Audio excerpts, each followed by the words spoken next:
basically farmer suicide is a very prevalent issue in India, and it's a shocking 11.2% out of all the suicides. Right. Yeah. Okay. There's a high rate of illiteracy in India's rural areas. People are uneducated due to financial problems and keep having financial problems as they're uneducated.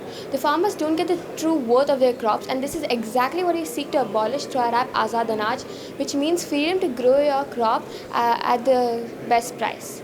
Our app features a link between the retailers and the farmers, where there is a fixed amount at which the retailers will pay for the product. This will ensure that the farmers are not exploited.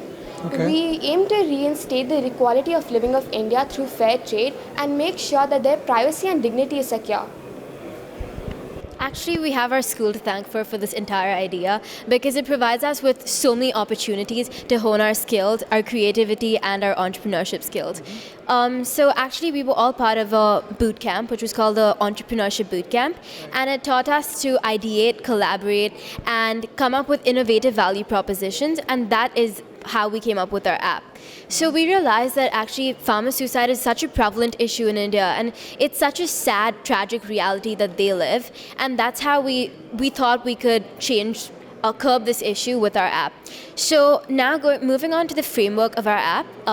So it features, it's segregated into three parts. So value. So our app will feature a fixed minimum starting price for the crops, and above this, retailers can bid, thus ensuring that farmers get the maximum profits.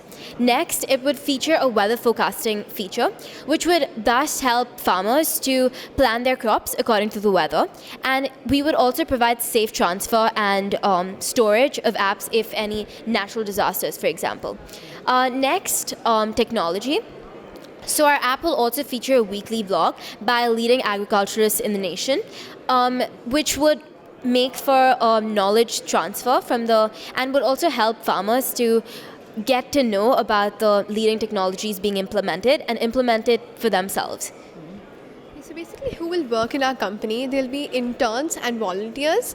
Volunteers will be those students, JC and high school students, and it will provide a platform for them to do social activities, which will benefit them in their university applications. And in this way, we'll reduce our costs. So how did you come up with? I can understand how you might have calculated your 200,000, but how did you come up with 15% stake for that? So during the entrepreneurship bootcamp, our mentor had helped us to calculate our costs and add them up. And according to that, we worked out that for taking a 200 investment, we give back a 15% of equity to the investor.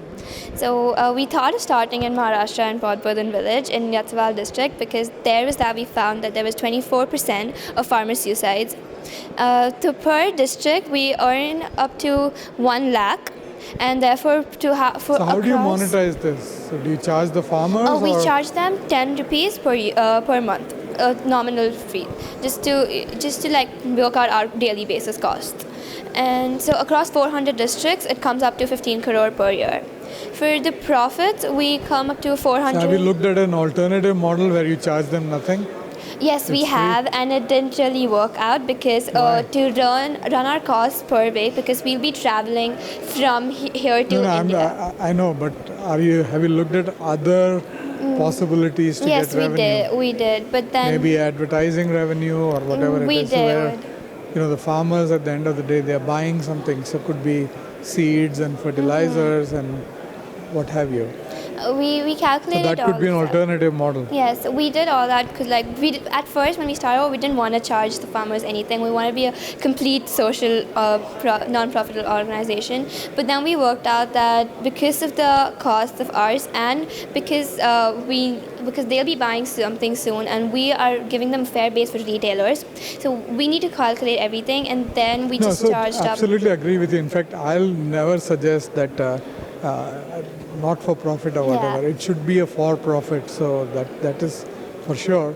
But there are other ways in which you could look at making a profit. I mean, to give you some extreme examples, if you take, say, WhatsApp of course is a bad example, it's owned by Facebook.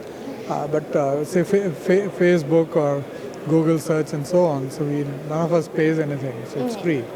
But these companies are making a lot of money. Yeah. So there are they make it through ad revenues and so on. That's what I meant. So I'm not saying that you incur costs and then you try and look for donors to give you the money. But what I'm saying is there could be other ways in which you can monetize. We haven't really thought about that as yet. Yeah. So definitely in the long run, we'll implement all of this as our company scales up. Well, you need to think it through. So it's if you want to work on an idea of the app being made available for free, then you'll need to do that from the beginning versus initially trying to charge. And then not. Because the moment you charge, you'll need to invest in the infrastructure where you're able to keep track of are they paying you regularly. If they don't, then you shut off the service and so on and so forth. That's going to cost you more money, right? So one thing that you'll need to calculate in this is you're charging 10 rupees a month. How much is it costing you to manage each one of those accounts? It probably might be more than 10 rupees Yeah, a of month. course So it would be. keep those things in mind as you do this. Sure, we need to. We're still not in. So other thing also, I mean, it definitely is a very good idea. So one of the things that when you look at, I mean, you talked about the farmer suicide and so on. So one of those is what crops are they planting? So are they aware of the market? I don't just mean the market price of whatever it is that they traditionally do. So if it is, let's say, rice as an example. So the challenge in many of these situations is that's the only thing that they keep doing. And therefore, if the weather changes or the market prices drop, then they get into trouble. What they don't look at is, can I plant something else? Yes. Because the market prices might be better for some other things. So it could be alternative grains, could be something else. So would your advisory it would, give for them sure. that advice as well? So basically, Like blog, for example, it would be useful information which would aid farmers in deciding what to grow. That's what. So that's also something that you may want to look at as you go further, beyond the blogs, which is depending on the territory or whatever, you give more specific advice that maybe avoid planting rice as an example, but get into something else because the market prices are different. So those are, I mean, I have a bit of familiarity with this segment, that's why I'm telling you all this. So those are some of the things where the tendency is to just straight line thinking. That's what they always been doing. And when the market prices drop, for them, their world is shattered. Some can't take it, and therefore they end up with that. So one part is the education bit to them, but the other also is are there other things that they can plant so that they can get better money.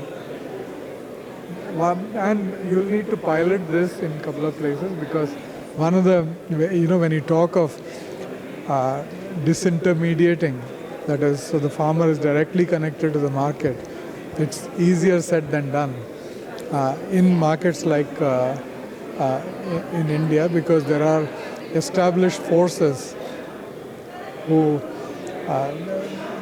obviously they don't want such things to happen, because that is where they make their money. Yeah. So the farmers are dependent on them to go to the market versus going direct. But anyway, those are matters of detail. But good initiative, and I wish you success. Thank you.